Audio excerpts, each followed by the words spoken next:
La police fédérale brandit une nouvelle menace de grève. Un préavis vient d'être déposé par les 4 grands syndicats policiers. Le malaise n'est pas neuf, le manque d'effectifs sur le terrain non plus. Mais cette fois, la cible, c'est clairement le gouvernement. Imad Messoudi. Les 4 syndicats sont tous réunis et le mot d'ordre est clair. Trop, c'est trop. Pour ouvrir le grand débat sur les portes... Une phrase relativement simple. Le gouvernement et le ministre de l'Intérieur veut-il la fin de la police fédérale? Pourquoi vous dites ça? Mais parce que le signal aujourd'hui du gouvernement n'est pas un signal positif. Un désinvestissement, un climat social qui devient vraiment difficile et des collègues qui finalement se retrouvent tout seuls dans des bureaux parce qu'on n'engage plus de personnel. La colère gronde sur le terrain, raison pour laquelle les syndicats ont déposé un préavis de grève entre le 16 mars et le 30 avril.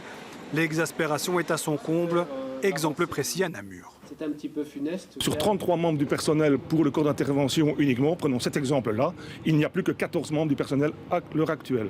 Dans ces 14 personnes, eh bien, des gens ont dû prester 93 nuits annuellement, 45 week-ends sur les 52 semaines que nous comptons. Vous vous rendez compte?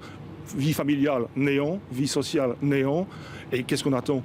Moi, je demande sérieusement à nos responsables qu'ils prennent leurs responsabilités. Un peu de courage, messieurs. Dites non aux autorités supérieures en disant « nous n'avons plus les moyens ».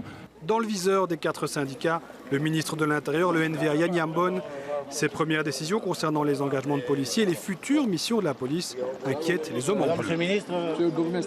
Ce qui a donné un coup d'accélérateur pour la police fédérale, c'est justement la première décision de M. Yambon de couper le recrutement de 350 à 800 fin 2014.